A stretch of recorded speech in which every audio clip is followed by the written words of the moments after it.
ਧੰਨ ਵਾਹਿਗੁਰੂ ਜੀ।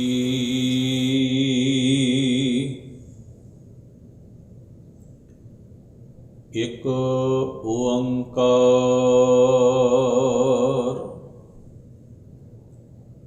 ਸਤਿਨਾਮ ਕਰਤਾ ਪੁਰਖ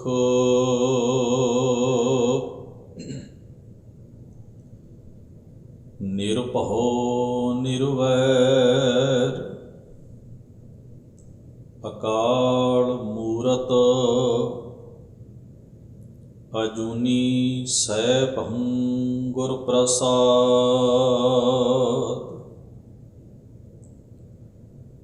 ਰਾਗ ਜੈ ਜਾਵੰਤੀ ਮਹਲਾ ਨੌਵਾਂ।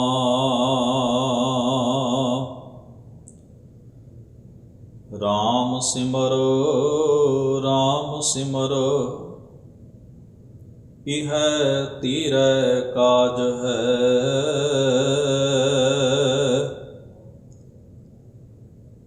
ਮਾਇਆ ਕੋ ਸੰਗ ਤਿਆਗ ਪ੍ਰਭ ਜੂ ਕੀ ਸ਼ਰਨ ਲਾਗ। ਜਗਤ ਸੁਖ ਮਾਨ ਮਿਥਿਆ ਝੂਠੋ ਸਭ ਸਾਜ ਹੈ। ਰਾਮ ਸਿਮਰ ਰਾਮ ਸਿਮਰ ਇਹ ਤੀਰੈ ਕਾਜ ਹੈ। ਮਾਇਆ ਕੋ ਸੰਗ ਤਿਆਗ ਪ੍ਰਭ ਜੂ ਕੀ ਸ਼ਰਨ ਲਾਗ। ਜਗਤ ਸੁਖ ਮਾਨ ਮਿਥਿਆ ਝੂਠੋ ਸਭ ਸਾਜ ਹੈ। ਰਹਾਉ ਸੁਪਨੇ ਜਿਉ ਧਨ ਪਛਾਨ ਕਾਹੇ ਪਰ ਕਰਤ ਮਾਨ। बारू की पीत जैसे वसुधा को राज है।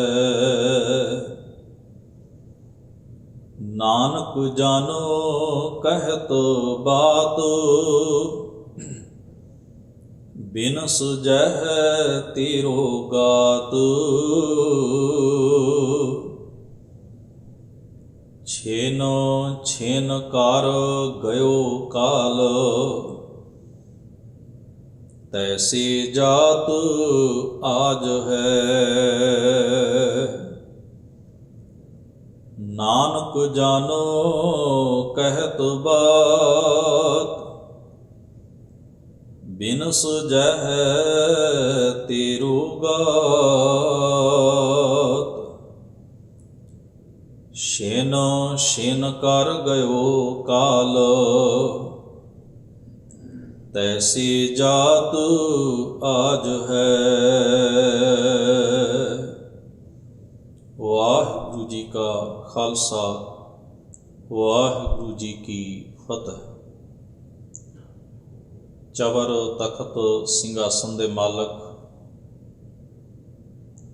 ਸ਼ਬਦ ਸਰੂਪ ਧੰਨ ਧੰਨ ਗੁਰੂ ਗ੍ਰੰਥ ਸਾਹਿਬ ਸਤਿਗੁਰੂ ਸੱਚੇ ਪਾਤਸ਼ਾਹ ਜੀ ਦੇ ਪਾਵਨ ਦਰਬਾਰ ਦੀਆਂ ਹਾਜ਼ਰੀਆਂ ਭਰ ਰਹੀ ਗੁਰੂ ਸਵਾਰੀ ਸਾਧ ਸੰਗਤ ਜੀਓ। ਸਤਿਗੁਰੂ ਦੇ ਪਾਵਨ ਉਪਦੇਸ਼ ਗੁਰਬਾਣੀ ਦੇ ਪਾਠ ਗੁਰਬਾਣੀ ਦੇ ਕੀਰਤਨ ਰਾਹੀਂ ਆਪ ਜੀ ਨੇ ਬੜੀ ਇਕਾਗਰਤਾ ਸਤਿਕਾਰ ਸਹਿਤ ਗੁਰੂ ਸਵਾਰਿਆਂ ਪਾਸੋਂ ਸ਼ਰਵਣ ਕੀਤੇ ਹਨ। ਗੁਰੂ ਮਹਾਰਾਜ ਦੀ ਕਿਰਪਾ ਦੇ ਪਾਤਰ ਬਣ ਕੇ ਆਪਾਂ ਨੌਵੇਂ ਪਾਤਸ਼ਾਹ ਗੁਰੂ ਤੇਗ ਬਹਾਦਰ ਸਾਹਿਬ ਸਤਿਗੁਰੂ ਸੱਚੇ ਪਾਤਸ਼ਾਹ ਦੀ ਉਚਾਰਨ ਕੀਤੀ ਹੋਈ ਪਾਵਨ ਬਾਣੀ ਦੀ ਲੜੀਵਾਰ ਕਥਾ ਵਿਚਾਰ ਸਤਿਗੁਰੂ ਦੇ ਪਾਵਨ ਉਪਦੇਸ਼ ਨੂੰ ਵਿਚਾਰਨ ਦਾ ਯਤਨ ਕਰ ਰਹੇ ਹਾਂ। ਗੁਰੂ ਗ੍ਰੰਥ ਸਾਹਿਬ ਜੀ ਦੇ ਅੰਕ ਨੰਬਰ 1352 ਉੱਪਰ ਸਤਿਗੁਰੂ ਜੀ ਦਾ ਇਹ ਪਾਵਨ ਸ਼ਬਦ ਆਪ ਜੀ ਨੇ ਪਾਠ ਦੇ ਰੂਪ ਵਿੱਚ ਦਾਸ ਪਾਸੋਂ ਹੁਣੇ ਹੀ ਸੁਣਿਆ ਹੈ। ਇੱਥੇ ਨਵੇਂ ਰਾਗ ਦੀ ਆਰੰਭਤਾ ਹੁੰਦੀ ਹੈ। ਰਾਗ ਦਾ ਨਾਮ ਹੈ ਜੈਜਾਵੰਤੀ। ਇਸ ਰਾਗ ਵਿੱਚ ਗੁਰੂ ਗ੍ਰੰਥ ਸਾਹਿਬ ਦੀ ਬਾਣੀ 'ਚ ਮੁੱਖ ਰੂਪ ਵਿੱਚ 31 ਰਾਗ ਨੇ, ਔਰ ਇਹ ਜਿਹੜਾ 31ਵਾਂ ਸਮਾਪਤੀ ਦਾ ਅਖੀਰਲਾ ਜਿਹੜਾ ਰਾਗ ਹੈ, ਇਸ ਵਿੱਚ ਕੇਵਲ ਤੇ ਕੇਵਲ ਗੁਰੂ ਤੇਗ ਬਹਾਦਰ ਸਾਹਿਬ ਸਤਿਗੁਰੂ ਦੀ ਬਾਣੀ ਦਰਜ ਹੈ।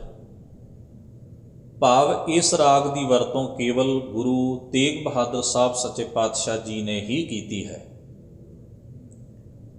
ਔਰ ਆਰੰਭਤਾ ਸਤਿਗੁਰੂ ਮਹਾਰਾਜ ਨੇ ਮੰਗਲਾਚਰਨ, ਜਿਸ ਨੂੰ ਆਪਾਂ ਮੂਲ ਮੰਤਰ ਵੀ ਆਖਦੇ ਹਾਂ, ਉਸ ਨਾਲ ਕੀਤੀ ਹੈ। ਇੱਕ ਓੰਕਾਰ, ਇੱਕ ਹਿੰਦਸਾ ਲਖਾਇਕ ਹੈ, ਇੱਕ ਸੱਤਾ ਦਾ, ਜੋ ਇਸ ਸੰਸਾਰ ਦੀ ਸਿਰਜਕ ਵੀ ਹੈ, ਸੰਚਾਲਕ ਵੀ, ਚਲਾਉਣ ਵਾਲੀ ਵੀ ਹੈ, ਔਰ ਇਸ ਨੂੰ ਨਾਸ਼ ਕਰਨ ਵਾਲੀ ਵੀ ਹੈ। ਭਾਵ ਉਪਜਣਾ, ਚੱਲਣਾ ਤੇ ਖਤਮ ਹੋਣਾ, ਇਹ ਸਾਰੇ ਪ੍ਰੋਸੈਸ ਦਾ ਜੋ ਕੇਂਦਰ ਬਿੰਦੂ ਹੈ ਉਹ ਪਰਮੇਸ਼ਰ ਅਕਾਲ ਪੁਰਖ ਵਾਹਿਗੁਰੂ। ਔਰ ਉਹ ਕਿੱਥੇ ਹੈ? ਆਪਣੀ ਰਚਨਾ ਵਿੱਚ, ਆਪਣੀ ਕਾਇਨਾਤ ਵਿੱਚ, ਆਪਣੀ ਕੁਦਰਤ ਵਿੱਚ ਵਿਦਮਾਨ, ਟਿਕਿਆ ਹੋਇਆ, ਵਿਆਪਕ, ਸਮਾਇਆ ਹੋਇਆ। ਇੱਕ ਓੰਕਾਰ। ਸਤਨਾਮ, ਸਤ ਤੋਂ ਭਾਵ ਹੈ ਸਦਾ ਰਹਿਣ ਵਾਲਾ ਹੈ, ਜੋ ਜਿਸ ਉੱਤੇ ਸਮੇਂ ਦਾ, ਸਥਿਤੀਆਂ ਦਾ ਕੋਈ ਪ੍ਰਭਾਵ ਨਹੀਂ ਪੈਂਦਾ। ਨਾਮ ਦਾ ਭਾਵ ਹੈ ਹੋਂਦ, ਜਿਸ ਦੀ ਹੋਂਦ ਸਦਾ ਕਾਇਮ ਰਹਿਣ ਵਾਲੀ ਹੈ। ਕਰਤਾ ਪੁਰਖ, ਕਰਤਾ ਦਾ ਮਤਲਬ ਹੈ ਕ੍ਰੀਏਟਰ, ਸਿਰਜਕ। ਪੁਰਖ ਦਾ ਮਤਲਬ ਹੈ ਆਪਣੀ ਸਿਰਜਣਾ ਦੇ ਵਿੱਚ ਹੀ ਵਸਿਆ ਹੋਇਆ, ਵਿਆਪਕ। ਭਾਵ ਉਹ ਸਿਰਜ ਕੇ ਸਿਰਜਣਾ ਨੂੰ ਆਪਣੇ ਤੋਂ ਵੱਖਰਿਆ ਨਹੀਂ ਕਰਦਾ, ਉਹ ਆਪਣੀ ਸਿਰਜਣਾ ਦੇ ਵਿੱਚ ਹੀ ਉਹ ਸਿਰਜਕ ਵਿਦਮਾਨ ਹੈ। ਇਹ ਦੋ ਸ਼ਕਤੀਆਂ ਅਲੱਗ-ਅਲੱਗ ਕੰਮ ਨਹੀਂ ਕਰ ਰਹੀਆਂ, ਵੀ ਇੱਕ ਸਿਰਜਕ ਹੈ ਤੇ ਇੱਕ ਸਿਰਜਣਹਾਰੀ, ਜਿਹੜੀ ਸਿਰਜੀ ਗਈ ਤਾਂ ਚੀਜ਼ ਹੈ। ਸਤਿਗੁਰੂ ਆਖਦੇ ਨੇ ਉਹ ਅਕਾਲ ਪੁਰਖ ਆਪਣੀ ਸਿਰਜੀ ਗਈ ਸੱਤਾ ਵਿੱਚ ਹੀ, ਸਿਰਜੀ ਗਈ ਵਸਤੂ ਵਿੱਚ ਹੀ ਆਪ ਵਿਦਮਾਨ ਹੋ ਕੇ ਉਹਦੇ ਰਾਹੀਂ ਪ੍ਰੋਸੈਸ ਵਿੱਚ ਹੈ।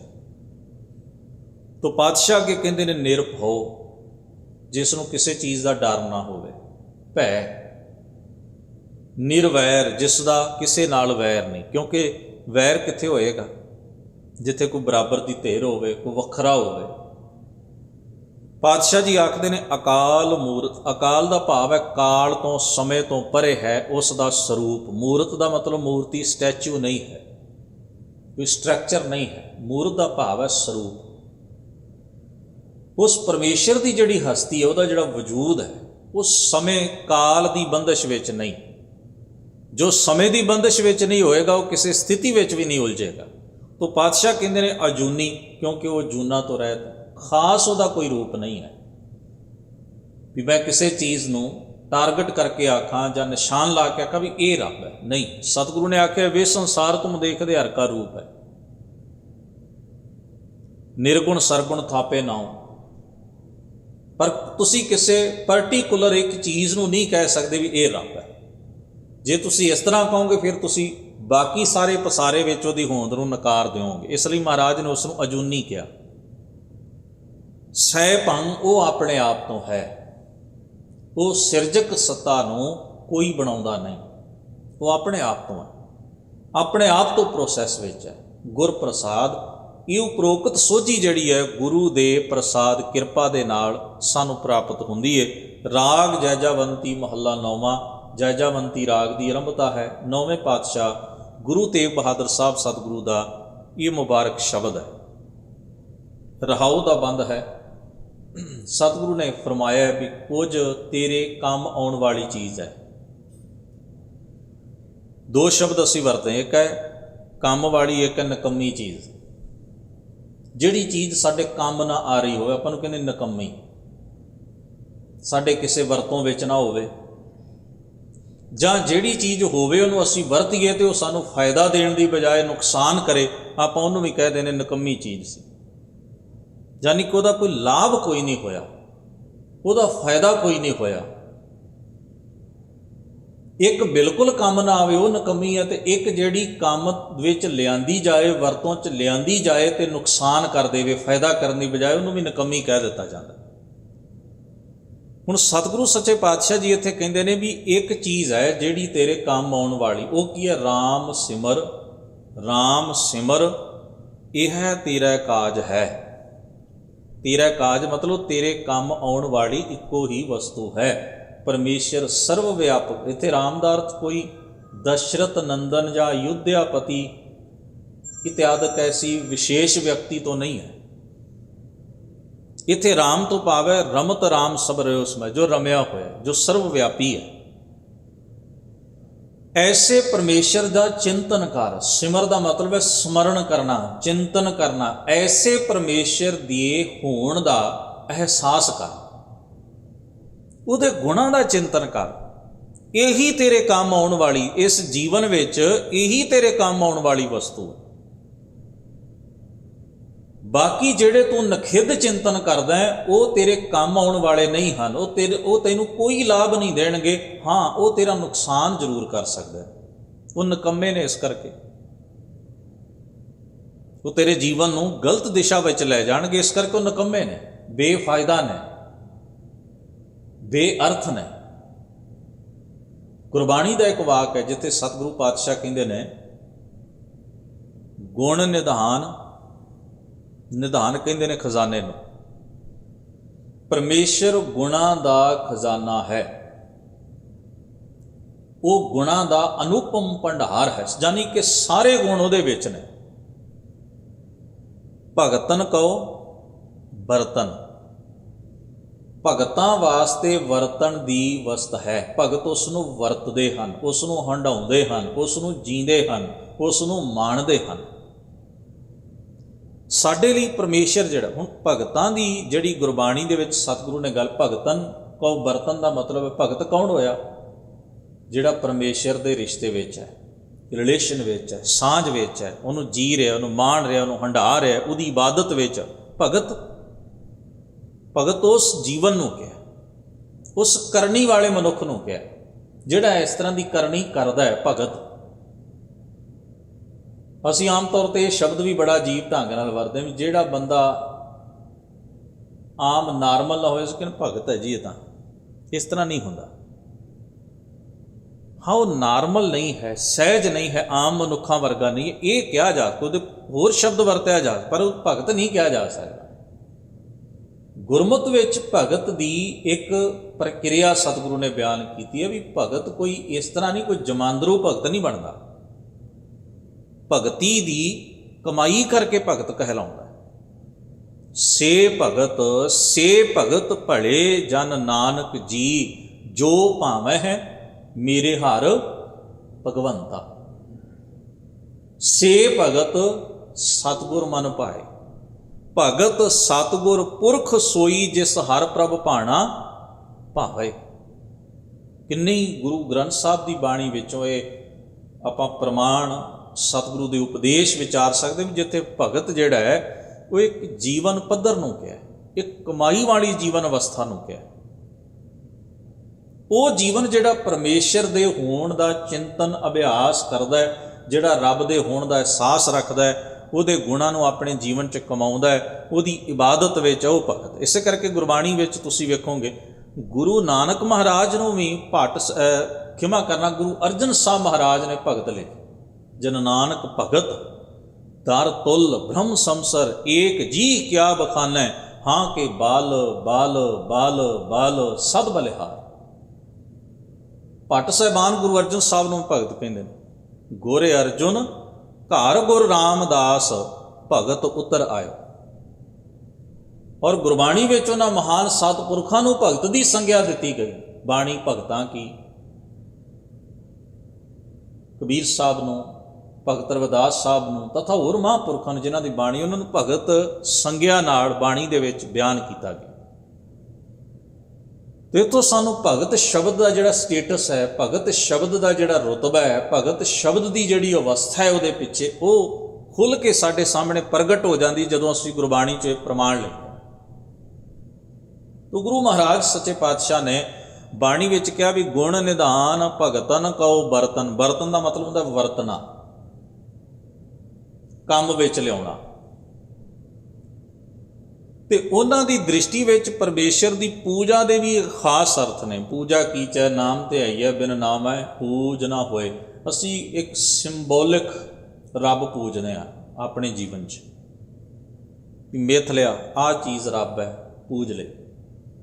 ਕਿਸੇ ਨੇ ਮਿਥ ਲਿਆ ਨਹੀਂ ਆਹ ਚੀਜ਼ ਰੱਬ ਹੈ। ਇੱਕ ਪਰਟੀਕੂਲਰ ਇੱਕ ਵਸਤੂ ਨੂੰ ਅਸੀਂ ਮਿਥ ਲੈਂਦੇ ਹਾਂ। ਸਾਡੇ ਲਈ ਰੱਬ ਦੇ ਅਰਥ ਇਹ ਹੁੰਦੇ ਨੇ ਵੀ ਉਹਨੂੰ ਪੂਜੋ, ਇੱਛਾਵਾਂ ਉਹਦੇ ਸਾਹਮਣੇ ਰੱਖੋ, ਬਸ। ਉਹ ਇੱਕ ਘੇਰੇ ਵਿੱਚ ਅਸੀਂ ਰਹਿ ਕੇ ਉਹਨੂੰ ਪਰਟੀਕੂਲਰ ਇੱਕ ਵਸਤੂ ਨੂੰ ਪੂਜਦੇ ਰਹਿੰਦੇ ਹਾਂ ਪ੍ਰੋਪਰ।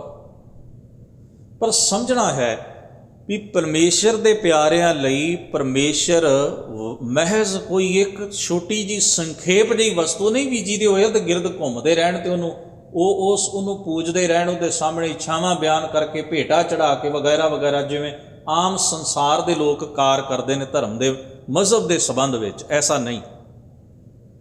ਉਹ ਪਰਮੇਸ਼ਰ ਨੂੰ ਜੀਂਦੇ ਹਨ, ਇਸ ਲਈ ਉਹਨਾਂ ਦਾ ਪਰਮੇਸ਼ਰ ਹਰ ਜਗ੍ਹਾ ਦੇ ਉੱਤੇ ਵਿਆਪਕ ਹੈ, ਸਭਨਾ ਜੀਆਂ ਵਿੱਚ ਹੈ, ਕੁੱਲ ਕਾਇਨਾਤ ਦੇ ਮਖਲੂਕ ਵਿੱਚ ਹੈ।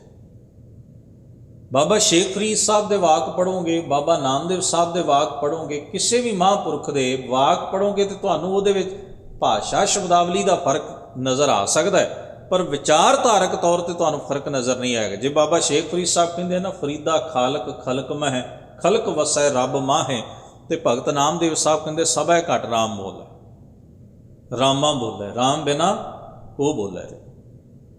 ਹੁਣ ਤੁਸੀਂ ਵਿਚਾਰਾਂ ਨੂੰ ਤੋਲ ਕੇ, ਵਿਚਾਰ ਇੱਕੇ ਧਰਾਤਲ ਤੇ ਖੜੇ ਨੇ, ਸੁਰਤ ਸੋਝੀ ਇੱਕੇ ਧਰਾਤਲ ਤੇ ਖੜੀ ਹੈ। ਹਾਂ, ਲਫ਼ਜ਼ ਦਾ ਫਰਕ ਹੈ, ਸ਼ਬਦਾਵਲੀ ਦਾ ਫਰਕ ਹੈ, ਪਰ ਉਹਨਾਂ ਦੇ ਵਿਚਾਰ ਧਰਾਤਲ ਇੱਕੋ ਹੀ ਨੇ। ਵੀ ਉਹ ਕਹਿੰਦੇ ਨੇ ਵੀ ਸਭੈ ਘਟ ਰਾਮ ਬੋਲੇ, ਤੇ ਬਾਬਾ ਸ਼ੇਖ ਫਰੀਦ ਸਾਹਿਬ ਬੜਾ ਚਿਰ ਪਹਿਲਾਂ ਇਹ ਗੱਲ ਕਹਿੰਦੇ ਨੇ, ਫਰੀਦਾ ਖਾਲਕ ਖਲਕ ਮੈਂ ਖਲਕ ਵਸੈ ਰੱਬ ਮਾਹੇ। ਤਾਂ ਉਹਨਾਂ ਲਈ ਪਰਮੇਸ਼ਰ ਕੋਈ ਇੱਕ ਟਾਰਗੇਟ ਕੀਤੀ ਹੋਈ ਖਾਸ ਵਸਤੂ ਨਹੀਂ, ਇੱਕ ਸੰਖੇਪ ਵਸਤੂ ਨਹੀਂ। ਉਹਨਾਂ ਦੀ ਇੱਕ ਸਰਵ ਵਿਆਪੀ ਵਸਤੂ ਹੈ, ਇੱਕ ਸੱਤਾ ਹੈ ਜਿਸ ਨੂੰ ਮਾਣਦੇ, ਹੰਡਾਉਂਦੇ, ਜੀਂਦੇ, ਅਨੁਭਵ ਕਰਦੇ, ਮਹਿਸੂਸ ਕਰਦੇ, ਪਲ ਪਲ ਉਹਦੇ ਨਾਲ ਇੱਕ ਸੁਰ ਹੋਏ। ਇਸ ਲਈ ਸਾਹਿਬ ਸਤਿਗੁਰੂ ਮਹਾਰਾਜ ਕਹਿੰਦੇ ਨੇ ਵੀ ਤੇਰਾ ਚਿੰਤਨ ਐਸਾ ਹੈ, ਸਮਰਨ ਐਸਾ ਹੈ, ਹੇ ਮਨੁੱਖ, ਜਿਹੜਾ ਤੂੰ ਨਿਕੰਮੀਆਂ ਚੀਜ਼ਾਂ ਦਾ ਸਮਰਨ ਕਰਦਾ ਹੈ ਤੇ ਉਹ ਫਿਰ ਤੇਰੇ ਜੀਵਨ ਵਿਹਾਰ ਰਾਹੀਂ ਤੇਰੀ ਜ਼ਿੰਦਗੀ ਦੇ ਵਿੱਚ ਅੜਿੱਕਾ ਤੇ ਰੁਕਾਵਟ ਬਣਦੀਆਂ ਨੇ। ਪਰ ਤੇਰੇ ਲਈ ਇੱਕੋ ਹੀ ਕੰਮ ਆਉਣ ਵਾਲੀ ਚੀਜ਼ ਹੈ, ਉਹ ਹੈ ਪਰਮੇਸ਼ਰ ਅਕਾਲ ਪੁਰਖ ਵਾਹਿਗੁਰੂ ਦੇ ਗੁਣ। ਗੁਣ ਨਿਧਾਨ ਭਗਤਨ ਕਉ ਬਰਤਨ ਬਿਰਲਾ ਪਾਵੈ ਕੋਈ। ਬਿਰਲਾ ਦਾ ਮਤਲਬ ਇੰਪੋਰਟੈਂਟ ਹੈ, ਮਹੱਤਵਪੂਰਨ, ਪੰਜ ਸ੍ਰੇਸ਼ਟ ਉਹਨੂੰ ਕਿਹਾ ਬਾਣੀ ਦੇ ਅੰਦਰ, ਬਿਰਲਾ ਪਾਵੈ ਕੋਈ। ਹੁਣ ਸਤਿਗੁਰੂ ਮਹਾਰਾਜ ਨੇ ਇੱਕ ਹੋਰ ਵਾਕਿਆ ਬਾਣੀ ਦੇ ਵਿੱਚ, ਜਿਹ ਮਾਰਗ ਕੇ ਗਨੇ ਜਾਹੇ ਨਾ ਕੋਸਾ, ਹਰ ਕਾ ਨਾਮ ਊਹਾਂ ਸੰਗ ਤੋਸਾ। ਤੋਸਾ ਸ਼ਬਦ ਤੋਸ਼ਾ ਤੋਂ ਬਣਿਆ, ਪਰਸ਼ੀਅਨ ਤੋਂ।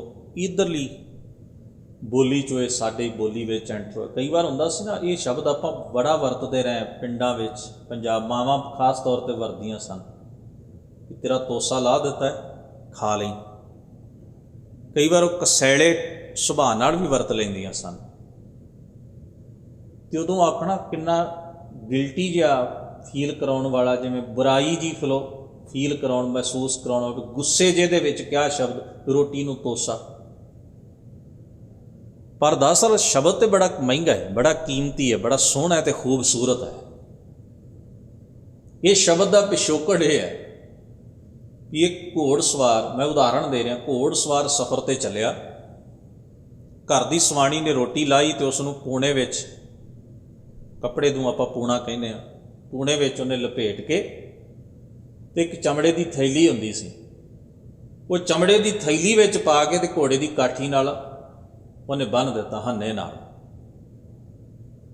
ਅਤੇ ਉਹਨੂੰ ਕਹਿ ਦਿੱਤਾ ਵੀ ਤੇਰਾ ਤੋਸਾ ਬੰਨ੍ਹ ਦਿੱਤਾ, ਰਾਹ 'ਚ ਖਾ ਲੈ। ਤੋਸਾ ਮਤਲਬ ਉਹ ਪਦਾਰਥ ਜਿਹੜਾ ਤੁਹਾਡੇ ਵਰਤੋਂ ਵਿੱਚ ਰਾਹ 'ਚ ਤੁਸੀਂ ਵਰਤਣਾ ਹੈ, ਜਿਹੜਾ ਉਹਨੂੰ ਤੋਸਾ ਕਿਹਾ ਜਾਂਦਾ ਸੀ।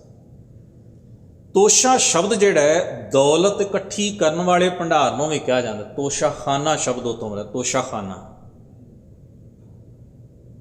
ਜਿੱਥੇ ਦੌਲਤ ਭੰਡਾਰ ਕਰਕੇ ਰੱਖੀ ਜਾਏ, ਆਪਾਂ ਨੂੰ ਖਜ਼ਾਨਾ ਕਹਿ ਦਿੰਦੇ, ਤੋਸ਼ਾਖਾਨਾ। ਕੀਮਤੀ ਵਸਤੂਆਂ ਜਿੱਥੇ ਰੱਖੀਆਂ ਜਾਣ, ਕੀਮਤੀ ਵਸਤੂਆਂ ਦਾ ਜਿੱਥੇ ਭੰਡਾਰ ਕੀਤਾ ਜਾਏ, ਉਹ ਤੋਸ਼ਾਖਾਨਾ ਹੋ ਗਿਆ।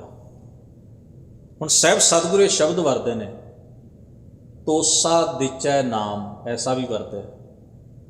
ਤੋ ਇੱਥੇ ਸਤਿਗੁਰੂ ਨੇ ਕੀ ਕਿਹਾ? ਹਰ ਕਾ ਨਾਮ ਉਹਾਂ ਸੰਗ ਤੋਸਾ, ਤੇਰੇ ਨਾਲ, ਤੇਰੇ ਵਰਤਣ ਦੀ ਚੀਜ਼ ਹੈ ਪਰਮੇਸ਼ਰ ਦਾ ਨਾਮ। ਇਹ ਤੇਰਾ ਭੋਜਨ ਵੀ ਹੈ, ਇਹ ਤੇਰਾ ਪਹਿਨਣਾ ਵੀ ਹੈ, ਇਹ ਤੇਰਾ ਹੰਡਾਉਣਾ ਵੀ ਹੈ, ਤੇਰਾ ਮਾਨਣਾ ਵੀ ਹੈ, ਤੇਰੇ ਆਨੰਦ, ਤੇਰੀ ਖੁਸ਼ੀ ਦਾ ਸੋਮਾ ਵੀ ਹੈ, ਤੇਰੇ ਉੱਚੇ ਸੁੱਚੇ ਜੀਵਨ ਦਾ ਬੇਸ ਆਧਾਰ ਵੀ ਹੈ, ਪ੍ਰੈਕਟਿਸ ਵੀ, ਸਭ ਕੁਝ ਇਹਦੇ ਵਿੱਚ ਹੀ। ਨਾਮ ਇੱਕ ਬੜਾ ਵਿਆਪਕ ਸ਼ਬਦ ਹੈ ਗੁਰੂ ਗ੍ਰੰਥ ਸਾਹਿਬ ਦੀ ਬਾਣੀ 'ਚ। ਤੋ ਸਾਹਿਬ ਸਤਿਗੁਰੂ ਮਹਾਰਾਜ ਇੱਥੇ ਕਹਿੰਦੇ ਨੇ ਵੀ ਇਹ ਤੇਰਾ ਕਾਜ ਹੈ, ਇਹ ਤੇਰੇ ਕੰਮ ਆਉਣ ਵਾਲੀ ਵਸਤ ਹੈ। ਜੀਵਨ ਦੇ ਸਫ਼ਰ ਵਿੱਚ ਪਰਮੇਸ਼ਰ ਦੇ ਗੁਣ ਤੂੰ ਵਰਤਣੇ ਹਨ, ਸਦਾ ਆਨੰਦ ਰਹੇ ਦਿਨ ਰਾਤੀ, ਗੁਣ ਕਹਿ ਗੁਣੀ ਸਮਾਵਣ। ਤੋ ਹਜ਼ੂਰ ਫਿਰ ਸੁਚੇਤ ਵੀ ਕਰਦੇ ਨੇ, ਮਾਇਆ ਕੋ ਸੰਗ ਤਿਆਗ,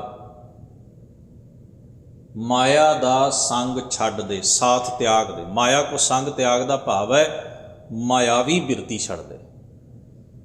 ਵਿਸ਼ੇ, ਵਿਕਾਰ, ਲੋਭ, ਈਰਖ, ਦਵੈਸ਼, ਜੋ ਵੀ ਚੀਜ਼ ਜਿਸ ਨੂੰ ਗੁਰੂ ਸਾਹਿਬ ਨੇ ਬਾਣੀ 'ਚ ਮਾਇਆ ਦੀ ਸੰਗਿਆ ਦਿੱਤੀ ਹੈ। ਦਰਅਸਲ ਜੇ ਇਹਨੂੰ ਸੰਖੇਪ 'ਚ ਸਮਝਣਾ ਹੋਵੇ ਤੇ ਹੋਰ ਸੌਖੇ ਢੰਗ ਨਾਲ ਸਮਝਣਾ ਹੋਵੇ ਨਾ, ਇਹ ਮਾਇਆ ਜਿਤ ਹਰ ਵਿਸਰੈ, ਮੋਹ ਉਪਜੈ ਭਾਉ ਦੂਜਾ ਲਾਇਆ। ਇਹ ਮਾਇਆ ਦੀ ਡੈਫੀਨੇਸ਼ਨ ਹੈ, ਪਰਿਭਾਸ਼ਾ ਹੈ। ਹਰ ਉਹ ਵਸਤੂ ਮਾਇਆ ਜਿਹੜੀ ਤੇਰੇ ਜੀਵਨ ਦੇ ਆਨੰਦਿਤ ਵਿਹਾਰ ਨੂੰ ਖਤਮ ਕਰ ਦਿੰਦੀ ਹੈ, ਤੈਨੂੰ ਫੋਕਟ ਚੀਜ਼ਾਂ 'ਚ ਉਲਝਾ ਦੇ। ਹਰ ਉਹ ਚੀਜ਼ ਮਾਇਆ ਹੈ। ਇਹ ਮਾਇਆ ਜਿਤ ਹਰ ਵਿਸਰੈ, ਮੋਹ ਉਪਜੈ ਭਾਉ ਦੂਜਾ ਲਾਇਆ। ਹੁਣ ਸਤਿਗੁਰੂ ਸੱਚੇ ਪਾਤਸ਼ਾਹ ਜੀ ਇੱਥੇ ਫਰਮਾਉਂਦੇ ਨੇ, ਮਾਇਆ ਕੋ ਸੰਗ ਤਿਆਗ ਪ੍ਰਭ ਜੂ ਕੀ ਸ਼ਰਨ ਲਾਗ। ਪ੍ਰਭੂ ਦੀ ਸ਼ਰਨ, ਅਕਾਲ ਪੁਰਖ ਦੀ ਪਨਾਹ, ਉਸ ਦੇ ਸਾਹਮਣੇ ਆਪਣਾ ਵਜੂਦ ਸਮਰਪਿਤ ਕਰ, ਉਸ ਦੀ ਹਜ਼ੂਰੀ ਵਿੱਚ। ਜਗਤ ਸੁਖ ਮਾਨ ਮਿਥਿਆ, ਜਗਤ ਦੇ ਸੁੱਖਾਂ ਨੂੰ, ਯਾਨੀ ਕਿ ਥੋੜ ਵਿੱਤੀਆਂ ਸਹੂਲਤਾਂ ਨੂੰ ਮਿਥਿਆ ਸਮਝ ਵੀ ਇਹ ਹੈਨ, ਠੀਕ ਹੈ, ਪਰ ਇਹ ਰਹਿਣਗੀਆਂ ਨਹੀਂ, ਇਵੇਂ ਸਮਝ। ਮਿਥਿਆ ਦਾ ਮਤਲਬ ਹੈ ਸੁੱਖ ਤੋਂ ਤਾਂ ਗੁਰੂ ਇਨਕਾਰੀ ਨਹੀਂ ਹੈ ਨਾ, ਸਹੂਲਤ ਤੋਂ ਤਾਂ ਇਨਕਾਰੀ ਨਹੀਂ ਨਾ ਹੋਇਆ ਜਾ ਸਕਦਾ। ਪੱਖਾ ਹਵਾ ਦੇ ਰਿਹਾ ਹੈ, ਏਸੀ ਠੰਡ ਦੇ ਰਿਹਾ, ਆਪਾਂ ਇਹਦੇ ਤੋਂ ਮੁਨਕਰ ਥੋੜ੍ਹੀ ਹੋ ਸਕਦੇ। ਅਸੀਂ ਲਾਈਟ ਚਲਾਈ ਹੋਈ ਚਾਨਣ ਦੇ ਰਹੀ ਹੈ, ਹਨੇਰੇ ਦੀਆਂ ਟੱਕਰਾਂ ਤੋਂ ਬਚੇ ਹੋਏ, ਸਹੂਲਤ ਮਾਣ ਰਹੇ ਹਾਂ ਨਾ, ਕਿੰਨੀ ਸੁਵਿਧਾ ਹੈ। ਪਰ ਸਤਿਗੁਰੂ ਮਹਾਰਾਜ ਆਖਦੇ ਨੇ ਵੀ ਸਮੁੱਚੇ ਜੀਵਨ ਦਾ ਆਨੰਦ ਕਿਸੇ ਇੱਕ ਚੀਜ਼ ਨਾਲ ਬੱਝਿਆ ਹੋਇਆ ਨਹੀਂ ਹੁੰਦਾ। ਇਨ ਵਸਤੂਆਂ ਨੂੰ, ਚੀਜ਼ਾਂ ਦੀਆਂ ਸਹੂਲਤਾਂ ਨੂੰ ਮਾਨਣ ਦਾ ਅਰਥ ਇਹ ਨਹੀਂ ਵੀ ਜੀਵਨ ਦਾ ਮਿਆਰ ਬੰਦਾ ਭੁੱਲ ਜਾਏ, ਜੀਵਨ ਦਾ ਅਸਲ ਆਨੰਦ ਵਿਸਾਰ ਦੇ। ਇਹ ਮਹਿਜ਼ ਸਹੂਲਤਾਂ ਹਨ। ਸਤਿਗੁਰੂ ਆਖਦੇ ਪਰ ਜੋ ਸਹੂਲਤ ਹੈ, ਜੋ ਜਗਤ ਦੇ ਪਦਾਰਥ ਦਾ ਰਸ ਹੈ, ਉਹ ਓੜਕ ਨੂੰ ਮਿੱਥ ਹੈ, ਖਤਮ ਹੋ ਜਾਣ ਵਾਲਾ ਹੈ। ਜਗਤ ਸੁਖ ਮਾਨ ਮਿਥਿਆ, ਝੂਠੋ ਸਭ ਸਾਜ ਹੈ। ਸਾਜ ਦਾ ਮਤਲਬ ਬਣਾਵਟ। ਜਗਤ ਦੀ ਹਰ ਇੱਕ ਬਣਾਵਟ ਜਿਹੜੀ ਹੈ ਉਹ ਮੁੱਕ ਜਾਣ ਵਾਲੀ ਹੈ, ਟੁੱਟ ਜਾਣ ਵਾਲੀ ਹੈ, ਬਿਖਰ ਜਾਣ ਵਾਲੀ ਹੈ, ਖਿੱਲਰ ਜਾਣ ਵਾਲੀ ਹੈ, ਮਰ ਮੁੱਕ ਤੇ ਨਾਸ਼ ਹੋ ਜਾਣ ਵਾਲੀ ਹੈ। ਸਤਿਗੁਰੂ ਆਖਦੇ ਨੇ ਸੁਪਨੇ ਜਿਉਂ ਧਨ ਪਛਾਨ। ਇਹ ਪਹਿਲਾ ਰਹਾਉ ਦਾ ਬੰਦ। ਫਿਰ ਅੱਗੇ ਸਤਿਗੁਰੂ ਕਹਿੰਦੇ ਨੇ ਦੋ ਬੰਦਾਂ ਵਿੱਚ, ਸੁਪਨੇ ਜਿਉਂ ਧਨ ਪਛਾਨ, ਕਾਹੇ ਪਰ ਕਰਤ ਮਾਨ।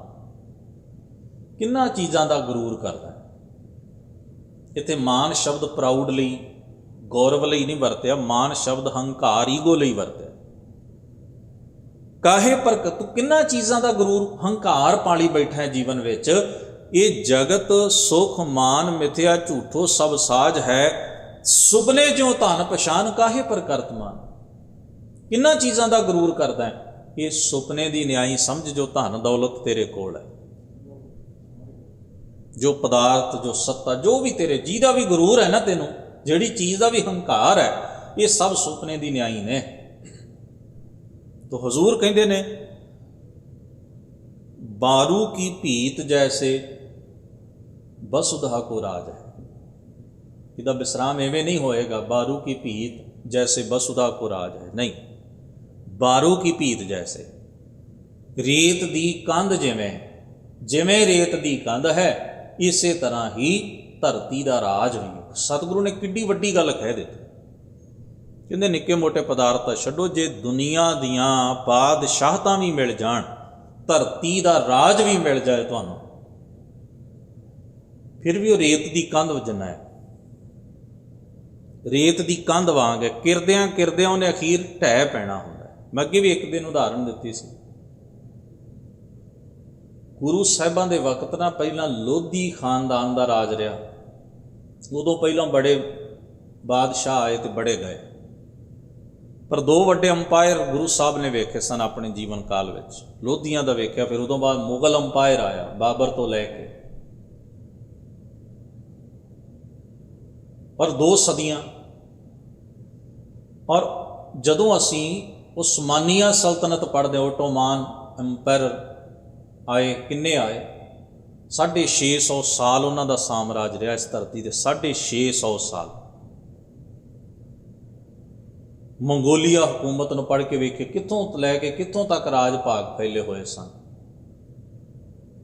ਯਾਨੀ ਕਿ ਕਿੰਨੀਆਂ ਹੀ ਹਕੂਮਤਾਂ ਆਈਆਂ, ਕਿੰਨੇ ਸਾਮਰਾਜ ਆਏ, ਤੇ ਹੌਲੀ ਹੌਲੀ ਦੁਨੀਆ ਦੇ ਨਕਸ਼ੇ ਤੋਂ ਮਿਟਦੇ ਗਏ। ਰੋਮਨ ਸਾਮਰਾਜ ਪੜ੍ਹ ਲਓ। ਤੋ ਜਦੋਂ ਗੁਰੂ ਤੇਗ ਬਹਾਦਰ ਸਾਹਿਬ ਕਹਿੰਦੇ ਬਾਰੂ ਕੀ ਭੀਤ, ਰੇਤ ਦੀ ਉਸਰੀ, ਕੱਲੀ ਰੇਤ ਦੀ ਉਸਰੀ ਕੰਧ ਜਿਹੜੀ ਹੌਲੀ ਹੌਲੀ ਕਿਰ ਕੇ ਡਿੱਗ ਪੈਂਦੀ, ਜਿਹਦੀ ਕੋਈ ਬਹੁਤੀ ਲੰਮੀ ਮਿਆਦ ਨਹੀਂ ਹੁੰਦੀ। ਭਾਵੇਂ ਸਾਨੂੰ ਲੱਗਦਾ 650 ਸਾਲ ਕਿਤੇ ਥੋੜ੍ਹਾ ਹੁੰਦਾ, ਪਰ ਕੁਦਰਤ ਦੇ ਸਾਹਮਣੇ ਇਹ ਰੇਤ ਦੀ ਕੰਧ ਜਿੰਨਾ ਸਮਾਂ ਹੀ ਹੈ। ਸਾਡੇ ਲਈ ਬਹੁਤ ਹੋਏਗਾ 650, ਕੁਦਰਤ ਦੇ ਸਾਹਮਣੇ 650 ਸਾਲ ਦਾ ਪੀਰੀਅਡ ਕੀ ਹੈ। ਹੋਰੇ ਕਿੰਨੀਆਂ ਸਲਤਨਤਾਂ ਆਈਆਂ ਤੇ ਕਿੰਨੀਆਂ ਚਲੇ ਗਈਆਂ, ਕਿੰਨੀ ਵਾਰ ਇਹ ਉਸਾਰੀਆਂ ਹੋਈਆਂ ਸੰਸਾਰ ਦੀਆਂ, ਕਿੰਨੀ ਵਾਰ ਢਹਿ ਗਈਆਂ। ਸਾਡੇ ਸਾਹਮਣੇ ਕਿਸੇ ਚੱਲਦੀ ਘੜੀ ਦੀ ਕੀਮਤ ਹੈ, ਕੁਦਰਤ ਸਾਹਮਣੇ ਕੀ ਹੈ। ਤੋ ਪਾਤਸ਼ਾਹ ਜੀ ਫਰਮਾਉਂਦੇ ਨੇ, ਨਾਨਕ ਜਨ ਕਹਿਤ ਬਾਤ, ਬਿਨ ਸਜਹਿ ਤੇਰੋ ਗਾਤ। ਸਤਿਗੁਰੂ ਆਖਦੇ, ਮੈਂ ਤੈਨੂੰ ਇਹ ਬਾਤ, ਤੈਨੂੰ ਇਹ ਉਪਦੇਸ਼ ਸੁਣਾਉਂਦਾ ਹਾਂ, ਹੇ ਭਾਈ, ਤੇਰਾ ਸਰੀਰ ਵੀ ਇਸੇ ਤਰ੍ਹਾਂ ਹੀ ਬਿਨ ਸਜਾਣਾ। ਓੜਕ ਨੂੰ ਜਾਨੀ ਕਿ ਇਹ ਸਰੀਰ ਵੀ ਕਾਲਵਸ ਹੋਏਗਾ, ਸਮੇਂ ਦੀ ਬੰਦਸ਼ ਹੈ ਨਾ। ਛਿਨ ਛਿਨ ਕਰ ਗਇਓ ਕਾਲ, ਇਹ ਕਾਲ ਨਹੀਂ, ਕੱਲ ਬੀਤਿਆ ਹੋਇਆ। ਜਿਵੇਂ ਥੋੜਾ ਥੋੜਾ ਕਰਕੇ ਕੱਲ ਲੰਘ ਗਿਆ ਨਾ ਤੇਰਾ, ਤੈਸੇ ਜਾਤ ਆਜ ਹੈ। ਇਹ ਅੱਜ ਵੀ ਉਵੇਂ ਹੀ ਲੰਘਣਾ ਜਿਵੇਂ ਕੱਲ ਬੀਤਿਆ ਹੋਇਆ, ਕੱਲ ਜਿਵੇਂ ਗੁਜ਼ਰ ਗਿਆ। ਜਿਵੇਂ ਤੂੰ ਪਹਿਲਾ ਦਿਨ ਗੁਜ਼ਾਰ ਲਿਆ, ਅੱਜ ਵੀ ਉਵੇਂ ਗੁਜ਼ਰੇਗਾ। ਆਉਣ ਵਾਲਾ ਵੀ ਜੇ ਤੂੰ ਹੰਢਾਇਆ ਤਾਂ ਉਵੇਂ ਹੀ ਗੁਜ਼ਰੇਗਾ।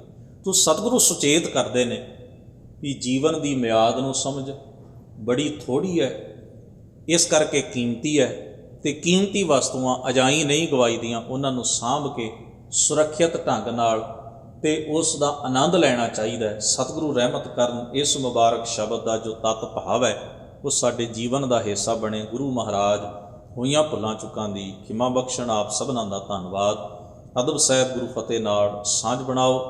ਵਾਹਿਗੁਰੂ ਜੀ ਕਾ ਖਾਲਸਾ, ਵਾਹਿਗੁਰੂ ਜੀ ਕੀ ਫਤਿਹ।